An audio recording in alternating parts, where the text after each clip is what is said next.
എല്ലാവർക്കും നമസ്കാരം. ഇന്ന് നമ്മൾ പുതിയൊരു കാര്യമാണ് പറയാൻ പോകുന്നത്. അത് പറയാൻ കാരണം, ക്ലാസ് എടുത്തുകൊണ്ടിരിക്കുമ്പോൾ ഒരു കുട്ടി ഒരു കാര്യം പറഞ്ഞു. കണക്കുകളൊക്കെ മനസ്സിലാവുന്നുണ്ട് സർ, പക്ഷെ ചില ടൈപ്പ് കണക്കുകൾ എനിക്ക് മനസ്സിലാവുന്നില്ല. ഏത് ടൈപ്പ്? ഈ എക്സും വൈയും ഒക്കെ വെച്ച് ചെയ്യുന്ന കണക്കില്ലേ, അതെനിക്ക് തീരെ അങ്ങോട്ട് ദഹിക്കുന്നില്ല, അതങ്ങോട്ട് മനസ്സിലാവുന്നില്ല. എക്സും വൈയും വെച്ച് ചെയ്യുന്ന കണക്കില്ലേ, അതിൻ്റെ പേര് ബീജഗണിതം, ആൾജിബ്ര. ഇത് കുട്ടിക്ക് മാത്രമല്ല, പലർക്കും വിഷമമായിരുന്നു. ഇത് വളരെയേറെ തലവേദനയായി കൊണ്ട് നടന്നൊരു വലിയ ആളുണ്ടായിരുന്നു, ആൽബർട്ട് ഐൻസ്റ്റീൻ. അദ്ദേഹത്തിൻ്റെ ഒരു പുസ്തകത്തിൽ ഒരു അധ്യായം തന്നെ അങ്ങനെയായിരുന്നു, എക്സ് എന്ന കള്ളൻ. പണ്ട് പഠിച്ചതാ. ഈ ചരങ്ങൾ വരുന്ന, ഈ എക്സും വൈയും വരുന്ന കണക്കുകൾ അദ്ദേഹത്തിന് അലർജിയായിരുന്നു, തീരെ ഇഷ്ടമായിരുന്നില്ല. നിങ്ങളെപ്പോലെ തന്നെ. നമുക്ക് നോക്കാം, ഈ എക്സും വൈയും ഒക്കെ അവിടെ നിൽക്കട്ടെ. അതിനിടയിൽ നമുക്ക് ആ കണക്കിലേക്ക് വരാൻ ഒരു ചെറിയ കാര്യം പറയാം. ചില ചോദ്യങ്ങൾ എപ്പോഴും പഠിക്കുന്നതാണല്ലോ കണക്കിൻ്റെ രസം. കണക്കിന് ഏറ്റവും പ്രധാന ഉത്തരങ്ങൾ പഠിക്കുകയല്ല, ചോദ്യങ്ങൾ പഠിക്കുക. ഒരു ചെറിയ ചോദ്യം, ഒരു പെന്നിനും ഒരു പെൻസിലിനും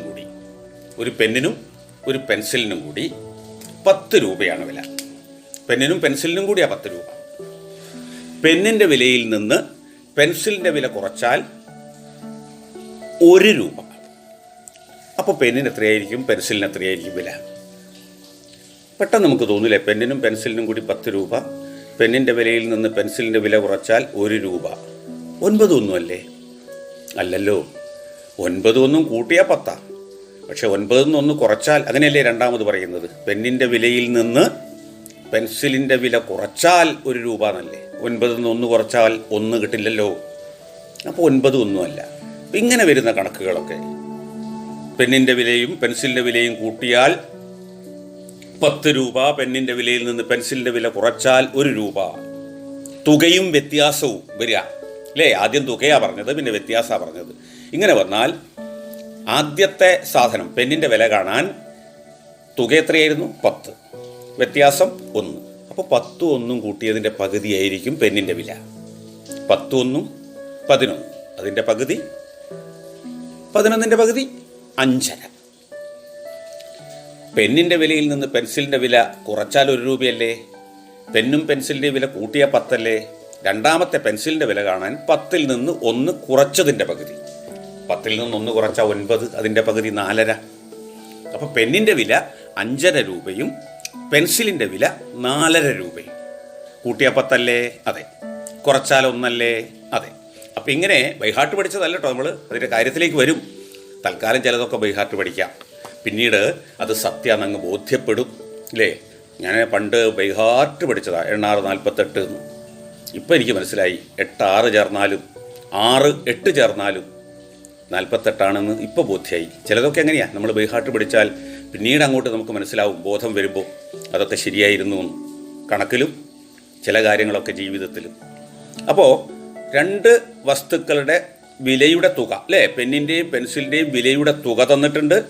പെന്നിൻ്റെ വിലയിൽ നിന്ന് പെൻസിലിൻ്റെ വില കുറച്ചാൽ എത്രയാന്ന് തന്നിട്ടുണ്ട്. ഇങ്ങനെ വരുന്ന സന്ദർഭത്തിലൊക്കെ തുകയും വ്യത്യാസവും കൂട്ടിയതിൻ്റെ പകുതിയായിരിക്കും. തുകയും വ്യത്യാസവും 10ഉം 1ഉം കൂട്ടിയതിൻ്റെ പകുതിയാണ് പെന്നിൻ്റെ വില.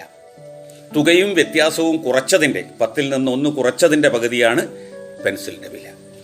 ഇത് നമുക്ക് ചരങ്ങളായിട്ട് തന്നെ പറഞ്ഞു നോക്കാം. നമുക്ക് വെറുതെ ഒരു തമാശയ്ക്ക് നോക്കാം. പെന്നിൻ്റെ വില എക്സ്, പെൻസിലിൻ്റെ വില വൈ. അപ്പോൾ X plus Y 10, X minus Y 1. കണ്ടോ, സമവാക്യമായി. പെന്നിൻ്റെ വില എക്സ്, പെൻസിലിൻ്റെ വില വൈ അല്ലേ? അപ്പോൾ എക്സ് പ്ലസ് വൈ സമം 1 10, എക്സ് മൈനസ് വൈ സമം 1. ഇപ്പോൾ 2 സമവാക്യമായില്ലേ? ഈ 2 സമവാക്യങ്ങൾ കൂട്ടി നോക്കൂ. എക്സും അതിൻ്റെ താഴെ എഴുതി എക്സും കൂട്ടിയാൽ, എക്സും കൂട്ടിയാൽ 2x. പ്ലസ് വൈയാ മുകളിൽ, അതിന് താഴെ മൈനസ് വൈയാ. പോസിറ്റീവ് സംഖ്യയും നെഗറ്റീവ് സംഖ്യയാണ് അല്ലേ? വ്യത്യസ്ത സംഖ്യയാണ്. +4ഉം -4ഉം ആണ്. അപ്പോൾ പിന്നെ 0 കൂട്ടിയാൽ 0 ആയിരിക്കും. അപ്പോൾ എന്തേ ഉള്ളൂ ഇപ്പുറത്ത്? 2x മാത്രം. സമം 10 + 1 10 1 11. 2x സമം 11 എന്ന് കിട്ടും. 2x 11 ആണെങ്കിൽ 1x എത്രയായിരിക്കും? 2 എണ്ണത്തിൻ്റെ വില തന്നാൽ ഒരെണ്ണത്തിൻ്റെ വില നമുക്ക് കണ്ടുകൂടെ? അതിൻ്റെ പകുതി എടുത്താൽ പോരെ? 11/2 5.5. പെന്നിൻ്റെ വില കിട്ടി. ഇതുപോലെ സമവാക്യങ്ങൾ എഴുതി കൂട്ടുകയും കുറയ്ക്കുകയും ഒക്കെ ചെയ്താൽ നമുക്ക് എക്സും വൈയും വളരെ സിമ്പിളാന്ന് ബോധ്യപ്പെടും. ഇങ്ങനെയാണെങ്കിൽ ഒരു പെന്നിനും പെൻസിലിനും കൂടി 10 രൂപ തന്നെ. പെന്നിൻ്റെ വിലയിൽ നിന്ന് പെൻസിലിൻ്റെ വില കുറച്ചാൽ 9 രൂപ. അപ്പോഴെത്രയായിരിക്കും? അപ്പോൾ നമുക്ക് ഈ മാർഗം ഉപയോഗിക്കണം. എക്സ് പ്ലസ് വൈ സമം 10, എക്സ് മൈനസ് വൈ സമം 9. കൂട്ടി നോക്കാം. എക്സും എക്സും കൂട്ടി 2x കിട്ടി. പ്ലസ് വൈ മൈനസ് വൈ കൂട്ടുമ്പോൾ അത് 0 ആയിപ്പോയി. അപ്പം 2x സമം 19. 2x 19 ആണെങ്കിൽ 1x എത്ര ഉണ്ടാവും? 19/2. 19ൻ്റെ പകുതി എത്രയാ? 19ൻ്റെ പകുതി 9.5. 9.5. അപ്പോൾ പെന്നിൻ്റെ വില 9 രൂപയും 50 പൈസയും. അപ്പോൾ പിന്നെ 50 പൈസയും കൂടി കൂട്ടിയാൽ പെൻസിലിൻ്റെ വിലയായല്ലോ അല്ലേ? പെന്നിൻ്റെ വില 9.5 രൂപ, പെൻസിലിൻ്റെ വില 1/2 രൂപ 50 പൈസ. അപ്പോൾ നമ്മൾ ഇന്ന് പഠിച്ചത് ചെറിയൊരു കാര്യം. 2 വസ്തുക്കളുടെ തുകയും അതേ 2 വസ്തുക്കളുടെ വ്യത്യാസവും തന്നാൽ ആദ്യത്തതിൻ്റെ വില എന്ത് ചെയ്താൽ മതി? തന്നിരിക്കുന്ന ഈ 2 സംഖ്യകൾ കൂട്ടിയതിൻ്റെ പകുതി. രണ്ടാമത്തേതിൻ്റെ വില ആദ്യത്തേതിൽ നിന്ന് രണ്ടാമത്തേത് കുറച്ചതിൻ്റെ പകുതി. വെരി സിമ്പിൾ അല്ലേ? നമ്മൾ എത്ര വേഗം ചെയ്യാൻ പറ്റും. അത് ബീജഗണിത രൂപത്തിലേക്ക് നമുക്ക് എഴുതാം. എക്സ് പ്ലസ് വൈ സമം സംഖ്യ എഴുതുക, തുക എത്രയാണ്? എക്സ് മൈനസ് വൈ എഴുതുക, കൂട്ടി നോക്കുക. കൂട്ടി നോക്കിയാൽ 2x കിട്ടും. ഇപ്പുറത്ത് വൈ ക്യാൻസലായി പോവും.